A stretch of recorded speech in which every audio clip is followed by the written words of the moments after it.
Perkhidmatan Air Borneo akan terus diperluas tahun ini. Laporannya terus saja bersama-sama Buma Wen di Kuching. Silakan Buma. Ya Otto, perkhidmatan Air Borneo akan diperluas termasuk dengan kemudahan tambang ziarah wilayah bagi pegawai perkhidmatan awam persekutuan dan penerbangan ke luar negara. Premier Datuk Patinggi Tan Sri Abang Johari Tonapeng berkata, perkara itu sudah dalam perancangan kerajaan negeri. Memang Chairman Air Borneo ada situ. Kita lihat selepas bulan 7 kerana kita ada operasi jet. Dan dengan jet ini kita akan menghubungkan Kuching kepada destinasi luar negara. Termasuklah Jepun, Korea dan juga ASEAN. Untuk destinasi dalam Borneo seperti Balikpapan, Samarinda dan Pontianak, Indonesia, perjalanan dijangka menggunakan kapal terbang Etihad yang akan diubah suai bagi memberi keselesaan lebih baik kepada penumpang, terutama jarak dekat. Beliau bercakap kepada media selepas program berjalan untuk kesihatan bersama Premier Sarawak di Kuching. Dalam pada itu, data terkini menunjukkan sektor pelancongan perubatan negeri meningkat. Justeru, pembangunan hospital swasta jadi salah satu pelaburan kerajaan negeri menyokong pertumbuhan sektor itu. Inisiatif itu juga memperkukuh keterhubungan Sarawak di peringkat serantau dan antarabangsa. Baik, dalam perkembangan lain, Pusat Seni Persembahan Sarawak dijangka jadi antara kemudahan seni termoden dalam negara. Pembangunannya merujuk Royal Albert Hall, London sebagai model. Ini menjadikannya antara infrastruktur seni persembahan termoden untuk pementasan teater, persembahan muzik serta pameran muzium. Perkembangan tersebut disokong peningkatan aktiviti seni persembahan di Sarawak yang semakin mendapat sambutan termasuk penglibatan artis dan kumpulan antarabangsa dalam program berskala besar. Selalunya kalau di peringkat antarabangsa dia ada peminat, fan yang akan ikut. Jadi kita dapat menarikkan pelancongan. Dan kedua yang mesti ada infrastruktur. Sebab itu kita bangunkan performing art sebagai satu daripada infrastruktur termoden. Pusat berkenaan merangkumi kemudahan teater, muzium dan persembahan musikal yang lazimnya mempunyai kelompok peminat tersendiri di peringkat antarabangsa. Pembangunan melibatkan kos kira-kira RM300 juta dijangka siap suku pertama tahun depan. Timbalan Menteri di Jabatan Premier Sarawak, Datuk Abdullah Saidul mengecam laporan berita disiarkan sebuah stesen penyiaran swasta. Sebagai contoh, kewartawanan tidak bertanggungjawab dan tidak beretika. Stesen tersebut kerap menyiarkan laporan yang merujuk kepada sumber tidak jelas seperti pakar politik dan pemerhati tidak bernama tanpa bukti atau analisis sahih. Keadaan itu boleh menimbulkan keresahan dalam kalangan masyarakat serta menjejaskan persepsi awam terhadap isu-isu penting melibatkan Sarawak. Sebuah portal berita di media sosial yang tidak bertanggungjawab, yang norma dan etika kewartawanan langsung tidak di observe ataupun bagi saya itulah contoh etika wartawan yang tidak sempurna yang tidak harus kita lakukan. Sejak akhir-akhir ini, stesen tersebut kerap melaporkan isu tidak sahih berkaitan Sarawak. Namun hakikatnya, Sarawak sentiasa mengamalkan pendekatan toleransi dan rundingan dalam politik dan perundangan. Kementerian Komunikasi diharap memantau stesen penyiaran terbabit bagi memastikan kemakmuran dan perpaduan rakyat Malaysia tidak terjejas. Pelaporan berita perlu mementingkan etika, integriti dan tanggungjawab bagi memastikan masyarakat mendapat maklumat tepat dan berimbang. Masyarakat turut berperanan besar dalam agenda meningkatkan kesedaran terhadap kanser serta pesakit yang berjuang melawan penyakit itu. Ini kerana kanser tidak mengenal usia dan latar belakang individu. Menurut Timbalan Menteri Kesihatan Datuk Hanifah Hajar Taib, kanser bukan sahaja berimpak terhadap pesakit itu sendiri, malah kepada orang sekeliling. Selain jalani rawatan, sokongan moral juga penting. Kita tahu bahawa banyak jenis kanser yang wujud. Ada yang dapat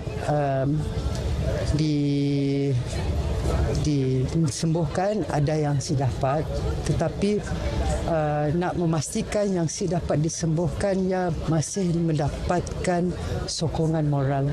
Beliau ditemui pemberita selepas program menyalakan lampu di Jambatan Darul Hana sempena sambutan Hari Kanser Sedunia di Kuching. Dalam pada itu, kesedaran tentang penyakit kanser, khususnya dari segi pencegahan, pengesanan awal dan sistem rawatan serta sokongan kanser perlu diperkukuh.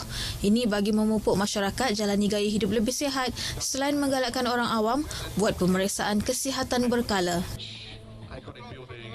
Baik, belia di Lubuk Antu disaran rebut peluang dalam sektor pertanian menerusi Geran Agropreneur Next Gen Startup. Geran dapat bantu belia mengusahakan sektor itu yang kekal sebagai tunjang ekonomi luar bandar. Ahli Parlimen Lubuk Antu Roy Angau Gingkoi berkata, permohonan boleh dibuat menerusi Jabatan Pertanian dan Pejabat Peladang. Bagi aku, rugi belia-belia kita itu nadai kami gerannya, dan kadang pemerintah mesti mari kita geran, nanti kita mesti tanah repu, maka kita akan beli pawang nama-nama, sila mesti mari kita geran. Aku harap kita belia ini belang ini itu si Nanjung nama kita.